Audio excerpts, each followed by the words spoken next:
Feeling betrayed by a lie is a universal experience. But why does it affect us so deeply? Today we shed light on the emotional aftermath of deceit and the twisted logic of liars.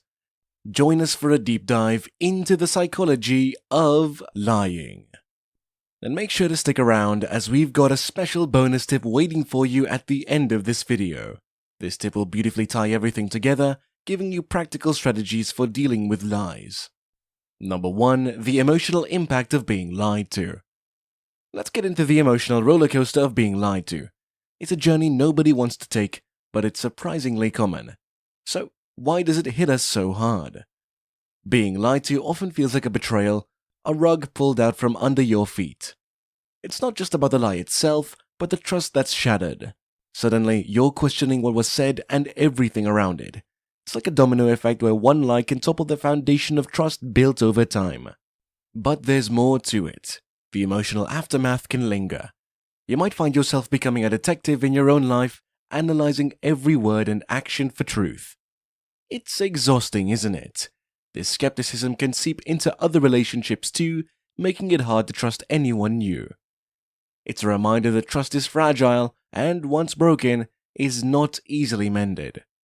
But hey, understanding this impact is the first step in navigating the tricky world of trust and lies. Number 2. Psychological repercussions of being lied to. Discovering a lie is like finding a glitch in your reality. It's not an oops moment. It's a full-blown, what just happened? Your brain goes into overdrive trying to piece together the truth. This mental gymnastics is tiring and very stressful.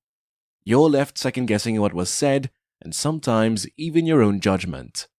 And then there's the hit to your self-esteem. It's natural to wonder, was I too naive? Should I have seen it coming? This self-doubt can become dominant in your mind, dampening your confidence. But try to remember, being lied to says more about the liar than you. It's their issue, not yours. The mind is resilient.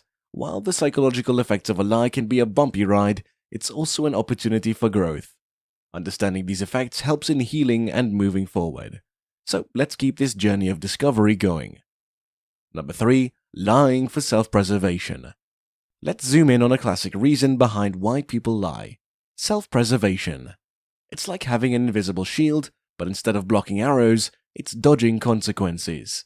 Self-preservation is a bit like a reflex. When faced with the possibility of negative outcomes, like getting into trouble or facing criticism, our inner superhero springs into action. But instead of a cape, it uses a lie. It's like pressing the easy button to avoid immediate discomfort. Think of it as a short-term fix. You're dodging a bullet, but only for now. Lying for self-preservation can be a slippery slope. It starts small, but can escalate. The lie might save you momentarily, but it's like putting tape on a leaky pipe. It won't hold forever. The truth about lies is that they're often not as clever as we think. While lying might seem like a quick escape hatch, it often leads to more complicated mazes.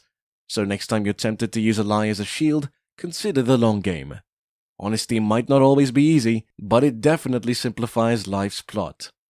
If you're finding this video helpful, a like and comment would be greatly appreciated. We love to hear your input. Number 4. Lying to protect others. When we're not lying to protect ourselves, it is often to protect others. You know those little white lies? No, you don't look tired, or your new haircut looks great. They're meant to preserve feelings and keep the peace. It's a delicate dance between honesty and kindness. But here's the catch. While these lies come from a place of care, they can be a bit like sugarcoating reality. Sure, they're sweet and prevent immediate discomfort, but are they really helpful in the long run? It's a bit of a balancing act. Making sure your protective lies don't turn into a web that traps both you and the person you're trying to protect. Lying to protect others is often well-intentioned, but it's also about reading the room. Sometimes a small dose of truth, delivered gently, can be a lot more helpful than a comforting lie. It's all about finding that sweet spot where honesty meets empathy. Number 5. Lying for personal gain. Let's shift our focus to a more strategic side of lying, when it's done for personal gain. It's like playing chess with words, where every move is calculated to advance one's own position. When lying is used as a tool for personal advantage, it's a bit like putting on a mask at a masquerade ball.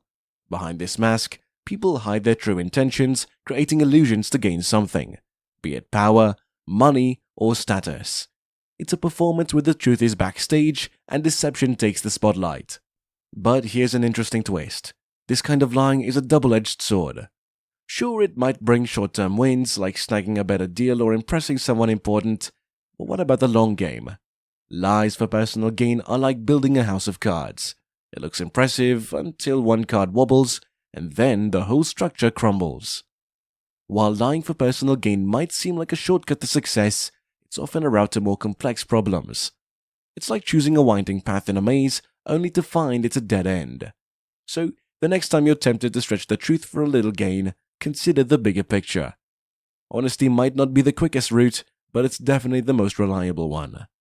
Number 6. Societal and cultural influences on lying. In some cultures, lying is seen as a way to navigate complex social truths. It's not just about the lie itself, but how it's incorporated into daily life. Think about those polite fibs to avoid offending someone or the strategic exaggeration in storytelling. It's less about deceit and more about playing by the unspoken rules of social conduct. But here's where it gets intriguing. What's acceptable in one's culture might be frowned upon in another. In some places, blunt honesty is valued over diplomatic falsehoods. It's a fascinating world out there, where the line between truth and lie changes depending on where you stand. So when we think about why people lie, sometimes it's not a personal choice. Rather, it's a reflection of the society they live in. It's a reminder that our understanding of truth and deception is as diverse as our global community. Next time you encounter a lie, it might be worth considering the cultural compass guiding that decision. Bonus tip: strategies for handling lies and liars. And now for that extra wisdom. Let's talk about handling lies and liars. Firstly, consider the art of lie detection. It's not about becoming a human lie detector, but more about being observant. Notice inconsistencies in stories or when someone avoids eye contact a little too much. Then there's the approach of emotional armor. When you're lied to, it's easy to feel deflated. So, how about some self-care? Remind yourself that their lie reflects on them, not you. Also, think about the confrontation. It's not about starting a battle, but choosing your battles. Sometimes it's worth addressing the lie, other times it's better to let it slide. Lastly, remember the power of honesty in your own actions. Be the change you want to see, right? Show others how it's done by sticking to your truth. So there you have it, your bonus toolkit for navigating the wobbly bridge over the river of lies. Use it wisely, and remember, the truth usually finds a way to reveal itself.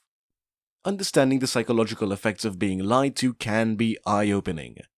Are you ready to delve deeper? Next, you could learn the signs someone is lying to you, or discover 15 signs your intuition is strong. Thanks for watching.